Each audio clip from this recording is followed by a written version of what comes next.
اور میں بالکل صاف الفاظ میں آپ سے کہتا ہوں، اس ایف بی آر کے ہوتے ہوئے جتنے مرضی دعوے کر لیں، بڑے سیانے آدمی سمجھے جاتے ہیں اور بہت مؤثر آدمی ہیں. یہ کچھ دیر میں آپ کو بتاتا ہوں، مولانا فضل الرحمان نے کہا مجھے ان پہ ترس آتا ہے، تو اس کی کیا وجہ ہے اور اس بات کا مطلب کیا ہے شوکت ترین پہ. اچھا، بڑی شاندار گفتگو کرتے ہیں، بہت وسیع دائرہ اثر، کسی بینکر کا اتنا وسیع دائرہ اثر نہیں ہے. یعنی آپ نے دیکھا کیسے مؤدب ہو کر لوگ چیمبر آف کامرس میں انہیں سن رہے تھے اور بڑی سپورٹ میں لگی. یہ بھی آپ کو بتا دوں کہ شوکت ترین کی وجہ سے عمران خان کو کاروباری طبقے کی بڑی سپورٹ میں لگی. لیکن اس ایف بی آر کے ہوتے ہوئے سوال ہی پیدا نہیں ہوتا کہ ٹیکس میں کوئی قابل ذکر اضافہ ہو جائے. اس لیے کہ کوئی حکومت اگر لٹیروں کا، نوسر بازوں کا ایک لشکر پال رہا ہے، آپ کو میرے الفاظ بڑے سخت لگیں گے مگر کھا گیا اس ملک کو ایف بی آر. اس کو توڑنا ہوگا، اس کو ختم کرنا ہوگا. سوائے چند لوگ ریٹین کیے جائیں، 5%، 10%، 15% ریٹین کیے جائیں. بہت یعنی اس پہ کام کرنا ہوگا انٹیلیجنس نیٹ. بھائی 80% ٹیکس تو 300-400 کمپنیاں دیتی ہیں، تو باقی ٹیکس دیتا کون ہے؟ 10% صرف میکسیمم ڈائریکٹ ٹیکس آپ کو وصول ہوتا ہے. اس کو لوٹ کے کھا گیا ایف بی آر والے، اور آپ اس میں کوئی اصلاحات نہیں کرتے. بعض چیزوں میں مجھے بڑا تعجب ہے. مکانوں کے لیے کوئی رقم نہیں رکھی گئی، وہی پرانی جو چیزیں ہیں وہی ہیں. اچھا، اچھی چیزیں بھی ہیں، ڈیم کے لیے پیسے رکھے گئے، بجلی کے لیے رکھے گئے. لیکن اس ایف بی آر کے ہوتے ہوئے آپ کوئی معاشی انقلاب لے آئیں گے، اس کا سوال ہی نہیں پیدا ہوتا. اور عدالتی انصاف تو ایک الگ مسئلہ ہے نا، جسٹس سسٹم، اس پہ ہم بات کرتے رہتے ہیں، پھر اس پہ آگے آئیں گے تو پھر بات کریں گے دوبارہ. ٹھیک ہے، چلیے ایف بی آر کی آپ نے بات کی، میں پھر اس کے اوپر تفصیل سے وقتاً فوقتاً بات کریں گے. ہارون صاحب، سیاست میں بھی بڑی ڈیولپمنٹس ہو رہی ہیں، بہت نئی چیزیں آ رہی ہیں. ایسا محسوس ہوتا ہے جہانگیر ترین صاحب کے ساتھ کوئی معاملہ طے پا گیا. ہارون صاحب، انہوں نے کہا کہ میری فتح ہو گئی ہے، مگر بجٹ سے کوئی تعلق نہیں ہے اس کا. دیکھیے بجٹ سے کوئی تعلق نہیں. اچھا، بات یہ ہے کہ بجٹ منظور کرانے کے لیے تو کرنا پڑا سب کچھ. اور ویسے یہ علی ظفر کی رپورٹ علی ظفر کی رپورٹ تو ان کے حق میں تھی، اس کی کوئی تردید حکومت نے نہیں کی. اچھا، وہ جو ہیں، میں نے ایف آئی اے سے جہاں تک میرے سورسز ہیں میں نے پتہ کیا تو ایف آئی اے کے لوگ بھی یہی کہہ رہے تھے. بلکہ وہ تو ایسا لگتا ہے کہ بہت زیادہ ناخوش ہوئے شہزاد اکبر ان سے، جاوید ضیاء سے. جاوید ضیاء جیسے افسر بہت کم ہوتے ہیں، واجد ضیاء جیسے افسر بہت کم ہوتے ہیں. پاکستان کے، امریکہ میں بھی کم ہوں گے، جاپان، چین میں بھی، دنیا میں ایسے نادر روزگار آدمی ہے. ایسا لگتا ہے کہ اس نے بھی کہا کوئی بات نہیں مانی شہزاد اکبر. شہزاد اکبر صاحب بہت مؤثر ہو گئے ہیں، بہت ہی. اور اس حکومت کی تباہی میں اگر کوئی شخص، چند لوگ مرکزی کردار ادا کریں گے. ایک تو وہ ہے نا جو لاہور میں بیٹھا ڈپٹی کمشنر کی پوسٹیں بیچ رہا ہے، کوئی 8واں کالم آج اس پہ چھپ گیا ہے. لوگ، کچھ نے تو نام بھی لکھ دیے، ان ڈپٹی کمشنروں کے نام لکھ دیے، بعض نے رقوم لکھ دیے. ایک تو یہ ہوں گے، ایک عثمان بزدار صاحب کے کارنامے اس میں ہوں گے، ایک ان کے رشتہ داروں کے ہوں گے. یعنی میں گجرانوالہ میں آپ کو بتاتا ہوں کہ 250 پلاٹ بیچ دیے ایک ہاؤسنگ سوسائٹی نے، جن کا پنجاب کی حکومت سے بھی تعلق ہے اور مرکز میں بھی جن کا رسوخ ہے، اور 1 انچ زمین ان کے پاس نہیں ہے. کل گجرانوالہ کے لوگ رو رہے تھے، میں نے کہا خریدے ہیں تو روتے کیوں ہو؟ پہلے پتہ کرتے، تمہیں پتہ نہیں ہے کس قسم کے نوزر باز لوگ ہیں. ایک ڈپٹی کمشنر ایسا بھی ہے جس کے لیے ادائیگی کہا جاتا ہے کہ ایک ہاؤسنگ سوسائٹی نے کی ہے. خیر، وہ جاوید ضیاء کو تو انہوں نے کر دیا. لیکن اب یہ بات واضح ہو گئی کہ جہانگیر ترین صاحب کا گروپ جو ہے وہ ووٹ دے گا. کوئی ایمبیگوٹی اس میں نہیں رہی، وہ بالکل پوری طرح کمفرٹیبل تھے آج. اب سوال یہ ہے، کاف لیگ والے ووٹ دیں گے؟ کاف لیگ والے ووٹ دیں گے؟ ہاں دیں گے. یعنی آپ نے چودھری شجاعت حسین کی باڈی لینگویج کو ٹھیک ریڈ کیا، لیکن یہ ہے کہ وہاں کچھ رپھڑ ہیں، مسئلے ہیں وہاں کچھ. مثلاً وہ رزاق داؤد صاحب، رزاق داؤد صاحب ہیں غالباً ان کے ماحولیات کے وزیر کاف لیگ کے.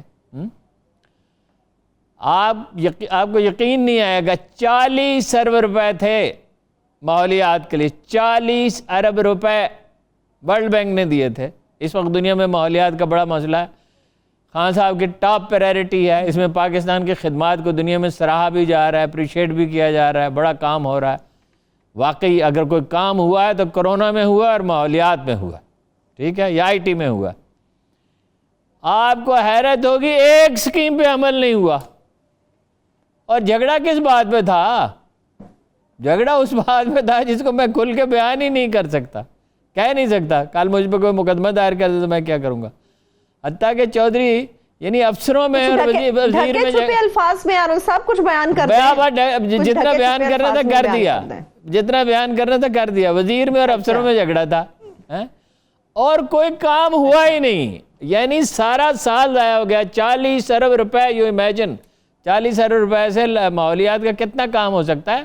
ایک درخت کی قلم کتنے پیسوں میں لگتی ہے. ساری قوم اس کے لیے تعاون کرنے کے لیے تیار ہے. آپ اسکولوں کے بچوں کو موٹیویٹ کر لیں, ٹیچرز کو کر لیں, یونین کونسلوں کے عملے کو کر لیں. کتنے بے شمار رضاکار, کتنی ہماری فلاحی تنظیمیں ہیں وہ موٹیویٹ ہو جائیں. آرمی کے کچھ لوگ اس میں مدد کر دیں گے, رینجرز کے کر دیں گے, پولیس بھی اس کام میں ہیلپ فل ہوگی. اس میں تو کوئی بھی, میڈیا بھی اس میں یقیناً ہیلپ فل ہوگا. ماحولیات کا تو بڑا سنگین مسئلہ ہے. وہ افسروں اور وزیر کے درمیان معاملہ ہی نہیں طے پا سکا. حتیٰ کہ چودھری پرویز الہی صاحب نے انہیں بلایا بھی, لیکن ووٹ وہ دیں گے اس لیے کہ اس کے سوا کوئی آپشن نہیں ہے. اب آپ نے کہا اس کا, آج تو کوئی تھوڑے سے بجھے ہوئے نظر آئے شہباز شریف صاحب, لیکن 1-on-1 میٹنگ تو ہوئی ہے بلاول بھٹو سے. اب آپ یہ بالکل بلاول کے ساتھ, اب آپ یہ دلچسپ منظر دیکھیے کہ اس پہ تو طنز کر رہے ہیں, نواز شریف پہ طنز کر رہے ہیں ان پہ, اور ان کی صاحبزادی پہ بھی طنز کر رہے ہیں, ان کا مذاق اڑا رہے ہیں. لیکن انہوں نے کہا نیر بخاری نے کہ وزیر اعظم مان سکتے ہیں شہباز شریف کو, اور مولانا فضل الرحمان اور محترمہ مریم نواز اور جناب نواز شریف کے ارد گرد کے لوگ تو یہ کہتے ہیں کہ نکال دیا پیپلز پارٹی کو, ANP کو. مولانا انہیں گلے لگا رہے ہیں. اس کی کیا وجہ ہے؟ انہیں اپنا اب وہ سراب ہے یا دریا یہ مجھے معلوم نہیں ہے, انہیں پانی کہیں نظر آ رہا ہے. انہیں امید بند گئی ہے کہ میں وزیر اعظم بن سکتا ہوں. جو ان سے کہا گیا ہے وہ میں آپ کو بتا دیتا ہوں. جو ان سے کہا گیا بھائی صاحب جو کرنا ہے پارلیمنٹ میں جا کے کرو. اب اگر پارلیمنٹ میں وہ سپورٹ حاصل کرے, آپ کو پتا ہے پی ٹی آئی میں بہت ناراض لوگ ہیں, صرف جہانگیر ترین نہیں. جہانگیر ترین کے ساتھ اتنے 28, 25, 30, 40 آدمی کیوں جا کے کھڑے ہو جاتے ہیں؟ خان صاحب تو پہچانتے ہی نہیں کسی کو, ہاتھ ملانا پسند نہیں کرتے, ملائیں تو پوری طرح نہیں ملاتے, اور تصویر کھنچوائیں تو چہرہ دوسری طرف کر لیتے ہیں. لیکن وہ تو برگزیدہ آدمی, تاریخ ساز شخصیت ہے نا. تو جہانگیر ترین جو ہے, جہانگیر ترین اور شوکت ترین میں ایک چیز کامن ہے, پتہ نہیں یہ ترین قبیلہ ہونے کی وجہ سے ہے یا ویسے ہی ہے. لوگوں سے گھلتے ملتے بہت ہیں, لوگوں کا خیال رکھتے ہیں جن لوگوں سے واسطہ ہو. اور بھائی دی ایک بات آگے پہلے وہ میں کر لوں. مولانا فضل الرحمان نے کہا شوکت ترین پہ مجھے ترس آتا ہے, اس پہ سارا بوجھ ڈال دیا گیا. اس پہ کوئی بوجھ نہیں ڈالا گیا, وہ بڑی خوشی سے وزیر خزانہ بنا ہے. پاکستان کی تاریخ میں کسی بینکر کی اتنی بڑی لابی نہیں ہوگی جتنی اس کی ہے. کاروباری لوگ خوش ہیں جتنی شوکت ترین کی ہے. وہ سیانا دانا آدمی ہے, وہ اتنا بڑا بینک اس نے کھڑا کر دیا, ایسے ہی کھڑا کر دیا. اور یہ جو ایک بیکری ہے بہت بڑی جس کی بے شمار برانچیں ہیں, وہ اس کے میجر شیئر ہولڈر ہیں. دیکھیں نا اس پہ اتنا اعتماد کاروباری طبقے میں پایا جاتا ہے کہ اس کے بینک کے لیے لوگوں نے سرمایہ فراہم کیا, اور بڑا اچھا مطلب یہ کہ اس نے اس کو چلایا اور کاروباری طبقے کا اعتماد برقرار رکھا. تو اس کی وجہ سے کاروباری طبقے کو جو رعایتیں ملی ہیں اس میں مجھے بالکل یہ نظر آ رہا ہے کہ شوکت ترین نے جا کے کیس پلیٹ کیا کاروباری طبقے کا. انہیں دیکھیں نا سٹاک ایکسچینج میں یہ ہے کہ ٹیکس کم ہو گیا, گین ٹیکس کم ہو گیا, اور بہت سی چیزیں کنسٹرکشن میں اور کئی لا تعداد چیزیں آپ گنتے چلے جائیں. اچھا اب شہباز شریف صاحب یہ سمجھتے ہیں کہ اگر ممکن ہو تو پیپلز پارٹی کی سپورٹ لے کے, اور کچھ جو ناراض لوگ ہیں اس میں پی ٹی آئی میں, کسی طرح ایک دفعہ میں وزیر اعظم بن جاؤں. انہیں امید یہ ہے کہ بھئی میں تو ڈیلیور کر کے دکھا دوں گا, ان کا تجربہ تو ہے, کم از کم بظاہر تو وہ نظر ایسے ہی آئے گا کہ ڈیلیور کر رہے ہیں. صرف ان سے خطرہ تو ایک ہی ہے، وہ خطرہ کیا سب کو پتہ ہی ہے، ایک دہلے کی کرپشن نہیں کرتے، بس یہی ان کی خامی ہے. ٹھیک ہے ٹھیک ہے. ہارون صاحب آپ شہباز شریف صاحب کی وزارت عظمیٰ کے بارے میں جو بات کر رہے ہیں، ایک بریک لے کے واپس آ کے میں بات اور آپ کو ماضی کا ایک قصہ یاد کراؤں گی. ہو سکتا ہے کہ ماضی کا وہ قصہ ہی کارگر ثابت ہو رہا ہے. ایک چھوٹی سی بریک لے لیتے ہیں، بریک سے واپس آئیں گے. شہباز شریف صاحب سے متعلق کیا کوئی کھچڑی پک رہی ہے، کوئی امید بندی ہے یا کوئی تھپکی ملی ہے، اس کے اوپر میں بریک سے واپس آ کے بات کروں گی. ہمارے ساتھ رہیے.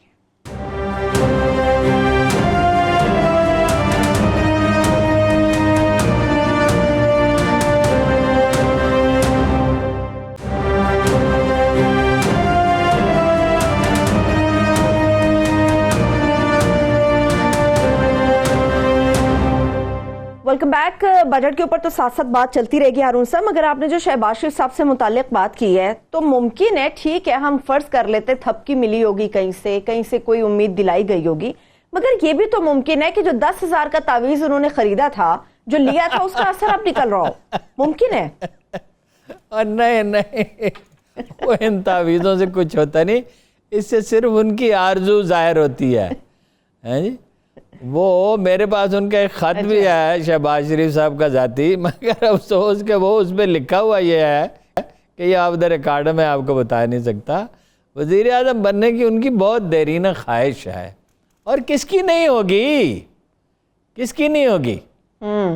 تو لیکن یہ ہے کہ اب وہ سارا، اب طبقے کے بارے میں کچھ نہیں کہہ سکتا. ان سے یہ کہا گیا ہے کہ بھئی اگر آپ لا سکتے ہیں تبدیلی لا لیں. پیپلز پارٹی یہ چاہتی ہے. پیپلز پارٹی کیوں چاہتی ہے؟ پیپلز پارٹی یہ چاہتی ہے سب سے پہلے تو یہ اپنا خان صاحب سے جان چھوٹے، بھائی یہ زندگی عذاب کی ہوئی ہے. اچھا، دوسری بات یہ ہے کہ اگر اس کے نتیجے میں شریف خاندان میں ان کی نواز شریف سے اور مریم سے جان چھوٹتی ہے تو شہباز شریف تو ایک پانی ہے، پانی کی طرح نا، جس برتن میں ڈالو، اس بوتل میں ڈال دو، گلاس میں ڈال دو، ہاں جی، کسی چیز میں ڈال دو، اس میں ڈل جائیں گے، ویسے ہی ہو جائے گا. اچھا، ان کا مسئلہ صرف بہت سمپل ہے. ایک ایڈکشن ہوتی ہے، جیسے خوفناک ایڈکشن ہے. بعض باتیں خان صاحب کے بارے میں کہی جاتی ہیں، بعض زرداری صاحب کے بارے میں کہی جاتی ہیں، بعض بلاول کے بارے میں کہی جاتی ہیں، یا یہ ایسے کوئی بہت عام آدمی، چلیے ان کا نام نہ لیں، کہ فلاں آدمی کو فلاں چیز کی ایڈکشن ہے. مطلب بعض لوگوں کو جھوٹ بولنے کی ایڈکشن ہوتی ہے، بعض لوگوں کو بعض منشیات کی ایڈکشن ہوتی ہے. جو شہباز شریف صاحب نے اقتدار کی ایڈکشن اور لوگوں کو بھی ہے، انہیں اتنی زیادہ ہے کہ آپ اس کا اندازہ ہی نہیں کر سکتے. وہ ایک ولنگنس ٹو بلیو پیدا ہو جاتی ہے. یعنی ایک آدمی بھوکا ہو، اس کو کہا جائے کہ آؤ تجھے کھانا کھلاتے ہیں، چاہے کوئی مذاق ہی کر رہا ہے، وہ اس کے پیچھے چل پڑے گا. اب مجھے نہیں پتا جو تھپکی دی گئی ہے وہ اصلی ہے یا نقلی ہے، یا یہ ہے کہ بھئی اگر یہ کچھ کر سکتے ہیں تو کر لیں. اس لیے کہ کوئی خان صاحب سے کون سا کچھ، سب لوگ بہت خوش ہیں. اچھا، جن سب لوگوں کی آپ نے ہارون صاحب بات کی ہے، ان کے ساتھ کچھ معاملات پر یا نقطہ نظر پر کچھ معاملات ایسے ہیں جن پہ خان صاحب ایگری نہیں کرتے، تو ممکن ہے کہ نقطہ نظر کا یہ اختلاف شہباز شریف صاحب کی راہیں ہموار کر رہا ہو. ممکن ہے شہباز شریف صاحب یہ سمجھتے ہوں کہ میں اس سے فائدہ اٹھا سکتا ہوں. یعنی یہ دیکھیے نا، آخر عمران خان صاحب ایک وزیر اعظم ہیں. اعتراض تو اس ہر الیکشن پہ ہوا ہے نا، اس الیکشن پہ بھی اعتراض ہے، اور بعض اعتراضات درست بھی ہیں اور بالکل درست ہیں. لیکن بہرحال ان کے ساتھ تو بہت سے لوگ کھڑے ہوئے ہیں. لوگ اس بات کو بھول جاتے ہیں کہ بیٹوین دا الیکشنز صرف ووٹر کی اہمیت نہیں ہوتی، ووٹر کی اہمیت بہت کم ہو جاتی ہے. فعال طبقات کی اہمیت ہوتی ہے. جو ڈٹ کے کھڑا ہوا ہے ورکر خان صاحب کے ساتھ، پاکستان میں بھی، اوورسیز پاکستانی بھی، وہ تو ان کے ساتھ کھڑا رہے گا نا. الیکٹیبلز ان سے ناراض ہیں، کچھ اور لوگ جو ہیں وہ نقطہ نظر کا اختلاف ان سے رکھتے ہیں، لیکن وہ اتنا سمپل سا معاملہ تو نہیں ہے.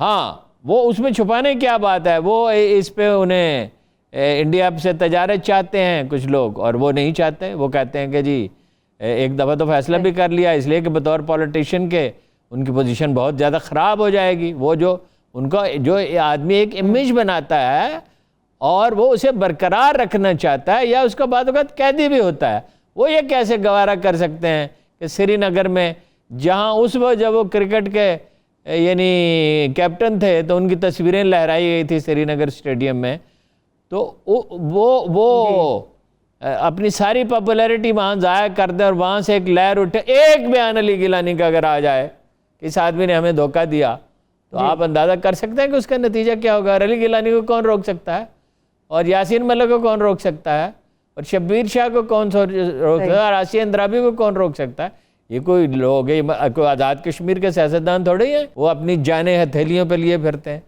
اچھا، ٹریڈ کا اسی طرح جو واقعہ ہوا ہے، یہ عجیب و غریب واقعہ ہے، اس کو میڈیا نے پوری اہمیت ہی نہیں دی۔ بھائی امریکہ کے حوالے سے بات کر رہے ہیں، سی آئی اے کے چیف سے ملاقات سے انہوں نے انکار کر دیا، کبھی کسی نے نہیں کیا۔ یہ اب وہ وزیر خارجہ نے بات کرنے کی کوشش کی، اس کی بات سننے سے انکار کر دیا۔ یعنی وہ جو پروٹوکول ہوتا ہے، ظاہر ہے انہوں نے اسٹاف سے رابطہ کیا، یہ وہ انہوں نے کہا نہیں، بات ہوگی تو صدر سے ہوگی، ٹھیک ہے۔ میری ذاتی رائے ویسے مختلف ہے، میرا یہ خیال ہے کہ انہیں سی آئی اے کے چیف سے بھی 5-7 منٹ کی بات کر لینی چاہیے تھی، کہنا تھا مصروف ہوں، بات یہ فلاں آدمی سے کر لیں، ڈیٹیل میں اس کو بتا دوں گا، اور وزیر خارجہ سے بھی کر لینی چاہیے تھی۔ لیکن امریکہ ہاتھی ہے، ہاتھی بلاتا نہیں ہے۔ اگر کوئی شہباز شریف پتے لگا سکے، اگر بھائی کی آشیرواد مل گئی، دیکھیں نا، بھائی کے لیے بھی سوچئے نا، خود تو نکل گئے، خود تو آ نہیں سکتے، تو اگر کوئی رعایتیں انہیں چاہیے، مقدمات تو ان پہ ہیں۔ پاکستان میں دھان اور گیہوں کے کھیتوں کا نظارہ تو اب وہ نہیں کر سکتے، اب وہ مری تو نہیں جا سکتے، اب وہ کراچی کے ساحل پہ اتر تو نہیں سکتے۔ یہ اگر انہیں ان کی سمجھ میں یہ بات آتی ہے کہ اپنی دولت بھی بچا لوں اور بھائی میرا ہو جائے، کچھ تو میرا لحاظ کرے گا اور کچھ میرے لیے رعایتیں حاصل کرے گا، تو یہ ناممکن نہیں ہے، مشکل ہے، مشکل بہت ہے۔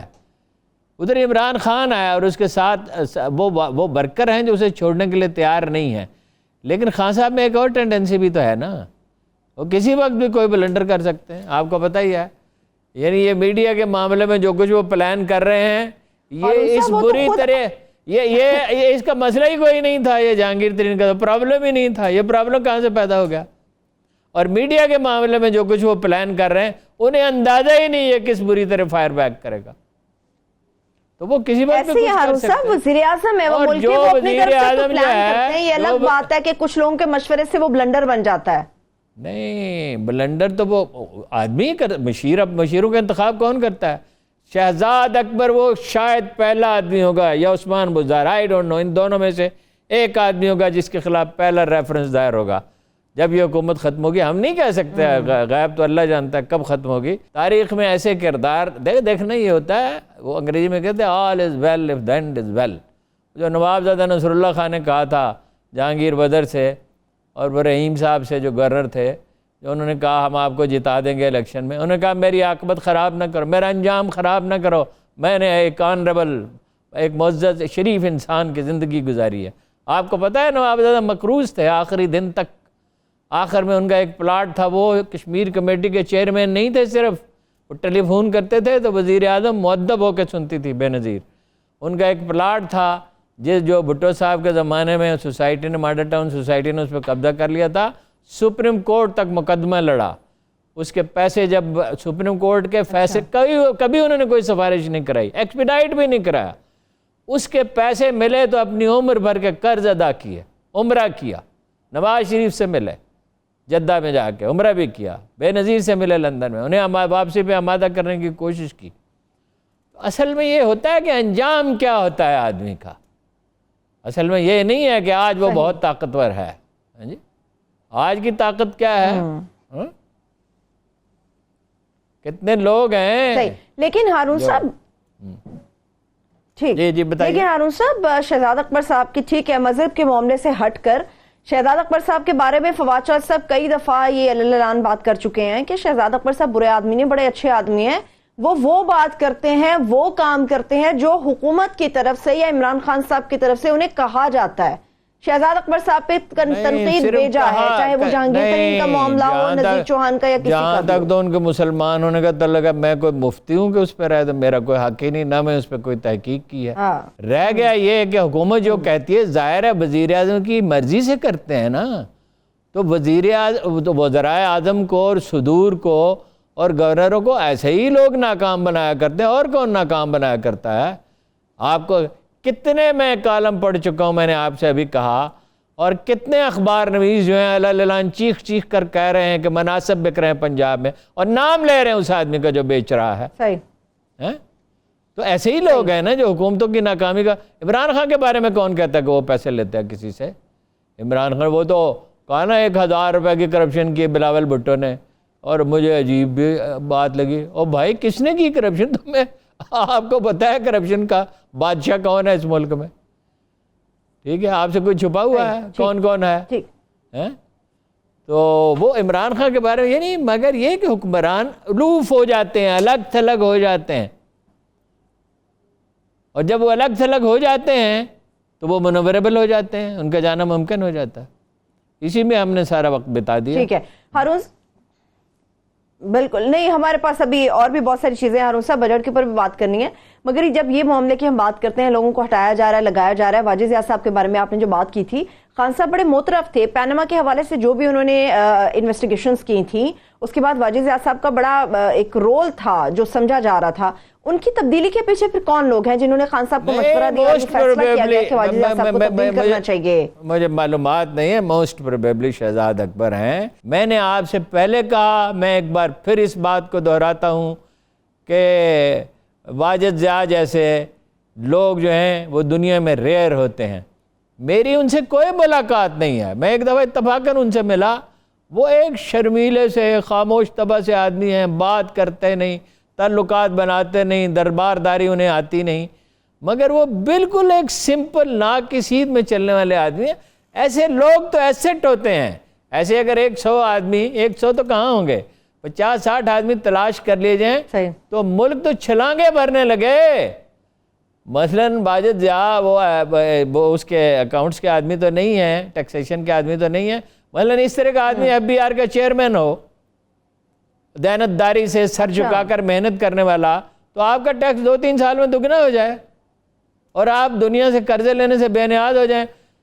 دیکھیں نا حالت یہ، اب بجٹ پہ بھی تھوڑی بات کر لیں. حالت یہ ہے کہ 66 لاکھ. بریک سے واپس آ کے ہارون صاحب بات کو کنٹینیو کرتے ہیں. اچھا ٹھیک، بریک سے واپس آ کے کنٹینیو، ایک بریک لے لیتے ہیں. بریک سے جب واپس آئیں گے تو بجٹ کے حوالے سے ساتھ ساتھ گفتگو چلتی رہے گی، مگر اس کے ساتھ ساتھ سندھ اور مرکز کا جو پانی کا مسئلہ ہے وہ کتنا گمبھیر ہو گیا ہے، اس کے نتائج کیا نکل سکتے ہیں، اس کے اوپر بھی بات کریں گے. ہمارے ساتھ رہیے.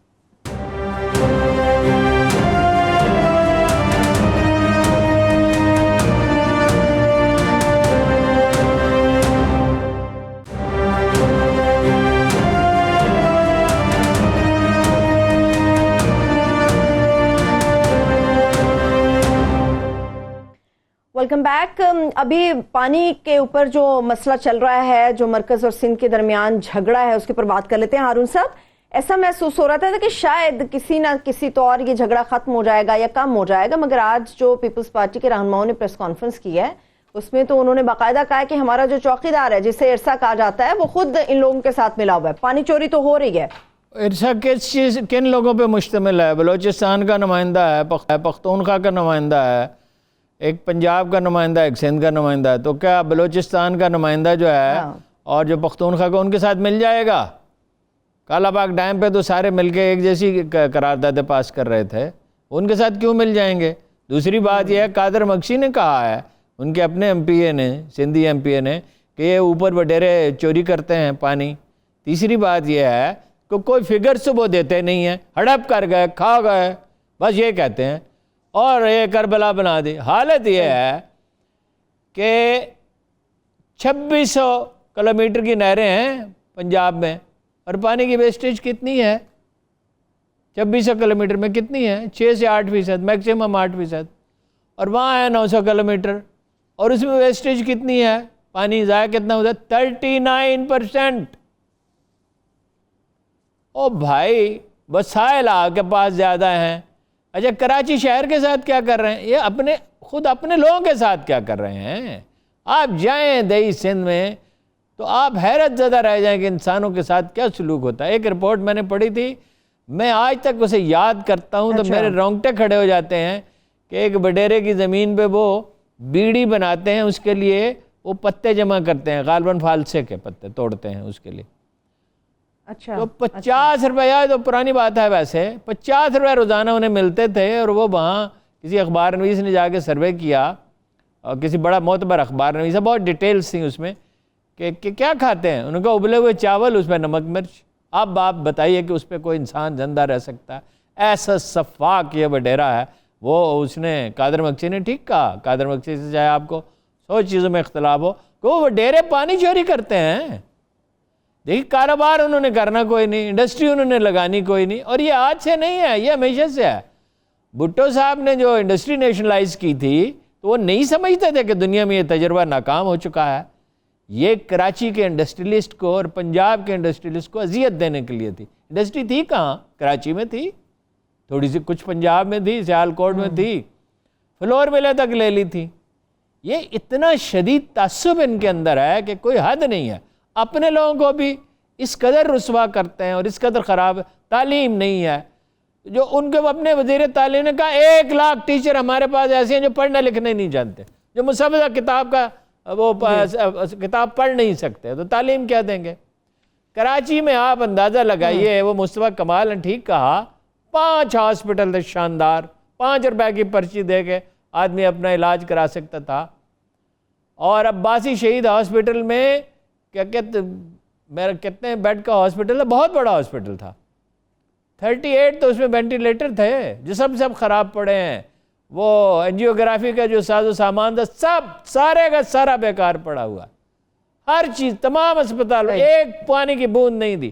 اچھا پانی میں 13 سال میں کوئی اضافہ نہیں, عجیب بات ہے, کوئی اضافہ نہیں. وہ مرکزی حکومت کرے تو کرے, اور اس میں ہائیڈرنٹ لگا دیے جہاں سے ٹینکر. یہ بھی کبھی دنیا کے کسی ملک میں ہوتا ہے کہ ایک تو پانی کم ہے, ایک آپ نے جگہ جگہ وہ اڈے بنا دیے ہیں, ان سے پیسے لیتے ہیں کہ وہ وہاں سے ٹینکر بھر کے, ایون ڈیفینس میں خریدا جاتا ہے, محلے والے چندہ جمع کرتے ہیں یا دور دراز سے پانی لاتے ہیں. اچھا یہ کراچی اور حیدرآباد کے ساتھ سلوک ہے.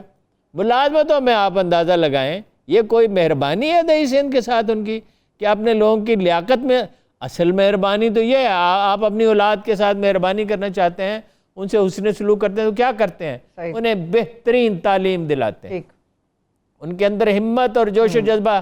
ایک لیجنڈری کریکٹر تھے بریگیڈیئر صاحب, بریگیڈیئر رفیق صاحب, جن پہ بہت سی کتابیں لکھی گئی ہیں, ہمارے گاؤں کے تھے. تو ان کا بیٹا جو ہے وہ بھرتی ہونے کے لیے گیا, جنرل کیانی کے بیچ میٹ تھے, کرنل ریاض, فوت ہو گیا, بہت ہی نوبل آدمی تھے. ایک چھوٹا سا مسئلہ تھا, ذرا سا ایک, کسی نے کہا بریگیڈیئر صاحب اس آرمی میں کوئی آپ کو بھی انکار کر سکتا ہے, آپ اسے کہیں, سفارش کریں, وہ فوراً اس کو لے لیں, وہ تو چھوٹی سی چیز ہے, وہ تو ٹھیک ہو جائے گی. انہوں نے کہا کیا میں اس عمر بھر اس کو سہاروں کا محتاج بنا دوں, اپاہج بنا دوں؟ یہ کوشش کرے نا, اپنی صحت ٹھیک کرے, اپنے معاملات درست کرے, ہو جائے گا بھرتی. ایک دفعہ ناکام ہو گیا ہے تو دوسری دفعہ کامیاب ہو جائے گا. وہ کامیاب ہوا, اس نے بہترین پرفارمنس دی اور بڑی آنریبل زندگی گزاری. یہ کوئی بھلائی کر رہے ہیں دیہی سندھ کے ساتھ کہ بھائی ان کے جعلی سرٹیفکیٹ بنا کے حیدرآباد اور کراچی کے ان کو نوکریاں دلاتے ہیں, اور دور دراز جگہوں سے لا کے ان کو کراچی پہ مسلط, کراچی بھی اس سے برباد, ان خود ان کی اپنی زندگی, ان کی لیاقت میں اضافہ کریں, بہترین تعلیمی ادارے بنائیں دیہی سندھ میں, صنعتی یونٹ لگائیں. دیکھیے نا ابھی اس بجٹ میں یہ ہو رہا ہے نا کہ جگہ جگہ پہ انڈسٹریل زون بنیں گے اور ٹیکس ایگزیمپشن انہیں ملے گی, کاروبار کے لیے پیسے ملیں گے. کیا چیز ہے جس کی سندھیوں میں کمی ہے؟ کیا وہ اچھے فوجی نہیں ہیں؟ کیا ان میں اچھے افسر پیدا نہیں ہوئے؟ کیا ان میں اچھے پولیٹیشین نہیں پیدا ہوئے؟ مگر یہ ہے کہ آپ نے ان کو بھی اپاہج بنا رکھا ہے, اور کراچی والوں کے ساتھ اور حیدرآباد والوں کے ساتھ بھی زیادتی کر رہے ہیں. تو یہ ایسی ایک ڈرامہ ہے, اور ایک کیا ڈھکوسلا ہے, بلیک میلنگ ہے. میں آپ کو پتا الفاظ چبانے کا عادی نہیں, یہ بلیک میلنگ ہے. یہ کسی کہیں گیا معاملہ, مثلا سپریم کورٹ میں چلا گیا, ان کے خلاف فیصلہ آئے گا, اس میں کوئی شبہ ہی نہیں ہے. اچھا دنیا سے بلا لیں لوگوں کو, غیر جانبدار لوگوں کو بلا لیں, کہیں سے بلا لیں, کوئی جج, ریٹائرڈ جج, ان کی کمیٹی بنا دیں, اس کے سوا کوئی فیصلہ سامنے نہیں آئے گا. 39% پانی کیسے ضائع ہو سکتا ہے؟ یہ بات آپ کی سمجھ میں آتی ہے؟ اور کوئی دلیل نہیں دیتے, سندھ کارڈ کھیلتے ہیں تاکہ کم از کم دیہی سندھ پہ گرفت رہے اور بلیک میلنگ کے ذریعے اپنی حکومت قائم رکھی جائے. ٹھیک ہے, چلیے. ٹھیک ہے. ویسے ہارون صاحب آبی تحفظ کے لیے جو آج بجٹ پیش ہوا ہے اس میں 91 ارب رکھے گئے ہیں، کیونکہ عمران خان صاحب پہلے کہہ رہے تھے ابھی تو سندھ نے آوازیں ڈالنا کے لیے بھی شروع کی کہ بحران ہے، ہمیں جان بوجھ کے پانی کم دے رہے ہیں. 118 روپے غالباً بجلی کے لیے رکھے گئے ہیں. وہ اس لحاظ سے تو بجٹ اچھا ہے. ہم تو یہ دیکھیں گے سول ادارے اگر مضبوط نہیں ہوتے تو سب باتیں ہیں. پولیس اگر ٹھیک نہیں ہوتی، کوئی ملک ٹھیک پولیس، عدلیہ 120ویں نمبر پہ آ گئی. ججوں کے بارے میں وہ افواہیں اڑنے لگے ہیں، بیشتر افواہیں ہوتی ہیں، ظاہر ہے افواہیں اڑنے لگی جیسی پولیس افسروں کے بارے میں اڑتی ہیں. عدلیہ 120ویں نمبر پہ آ گئی. یہ وہ عدلیہ تھی اس ملک کی، قائد اعظم کے ساتھ ملاقات سے چیف جسٹس نے انکار کر دیا تھا. غالباً لیاقت علی خان کے ساتھ بھی ایک چیف جسٹس نے ملاقات سے انکار کیا. حکومت کا ایک کیس موجود ہے، اس لیے ہم اس وقت ملاقات نہیں کر سکتے. جسٹس عبدالرشید ان کا نام تھا جہاں تک مجھے یاد پڑتا ہے. اچھا، ایف بی آر تباہ ہو گئی، ایف آئی اے بھی بہتر ہو رہی تھی، ٹریننگ ہو رہی تھی، جدید ٹریننگ ہو رہی تھی ایئرپورٹس پہ، سرحدوں پہ، وہ اپنا ماڈرن ایکوپمنٹ آ رہا تھا، میرٹ پہ بھرتی ہو رہی تھی، اس کو نکال دیا. اور سول اداروں کے بغیر ملک کبھی ترقی نہیں کرتے. یہ وعدے اچھے ہیں، کچھ چیزیں ہے، تو یہ ڈیولپمنٹ اورینٹڈ بجٹ ہے، اس میں بہت سی سہولتیں ہیں، لیکن یہ جب نتیجہ نکلے گا پھر دیکھیں گے، پھر پتہ چلے گا. ہارون صاحب، ایف بی آر کے اوپر آپ بات کر رہے تھے کہ اصلاحات ہونی چاہیے. شوکت ترین صاحب کا یہ کہنا کہ جی ایف بی آر کا رول اب محدود کر دیا گیا ہے اور تاجروں کو اب یہ تنگ نہیں کر سکے گی، تو کیا اس کے اوپر امپلیمنٹ بھی ہوگا یا پھر رول کچھ اس طرح سے محدود کیا جائے گا؟ کئی دفعہ شعر آپ کو سنایا ہے، یہ جامع سچاک بدل لینے میں کیا تھا، مہلت ہی نہ دی فیض کبھی بقیہ گری نے. اور موصفی کا شعر ہے کہ موصفی ہم تو یہ سمجھتے تھے کہ ہوگا کوئی زخم، تیرے دل میں تو بہت کام رفو کا نکلا. یہ ایف بی آر نہیں چل سکتی. جو اصلاحات انہوں نے تجویز کی ہیں وہ صحیح ہیں، ان کی اپروچ ٹھیک ہے، وہ ایک دانا آدمی ہیں، ہوش مند آدمی ہیں، لیکن ہو نہیں سکتا، کر نہیں سکتا. یہ پوتڑوں کے بگڑے ہوئے ہیں، یہ ادارہ برباد ہو چکا ہے. ان سب کو دوسری جگہ پہ بھیجیں، سوائے ان چند لوگوں کے 10%، 15%، 20%، 5%، انہیں ریٹین کریں اور وہ کمپنیوں کے لیے الگ ادارہ بنائیں. ایف بی آر تو ہمیں کھا گیا جیسے دیمک کسی دروازے کو کھا جاتی ہے، بلکہ ایک کینسر کی طرح کھا گیا اس ملک کی اکانومی کو. نمبر 1 پرائرٹی ہونی چاہیے ایف بی آر کی اصلاح، باقی سب اس کے بعد ہے. پولیس بھی، عدلیہ بھی. جہاں انصاف نہیں وہ ملک چل کیسے سکتا ہے؟ اور سرکاری ملازم تاجروں سے پیسے لے کے ہڑپ کر جاتے ہوں. اور سیلز ٹیکس آپ کا خیال ہے یہ جو ہم ہوٹلوں میں اور دکانوں میں دیتے ہیں، یہ sale tax F B R کو ملتا ہے مشکل سے 15%، باقی دکاندار کھا جاتے ہیں. ہارون صاحب بات کریں گے، ٹھیک ہے، ہاں صحیح ہے، اس کے اوپر بات کرتے رہیں گے. بہت شکریہ، وقت ختم ہو گیا. تھینک یو سو مچ. میرے تمام دیکھنے والوں کا شکریہ. اس کے ساتھ ہی مجھے اجازت دیجیے. اپنا بہت سا خیال رکھیے. خدا حافظ.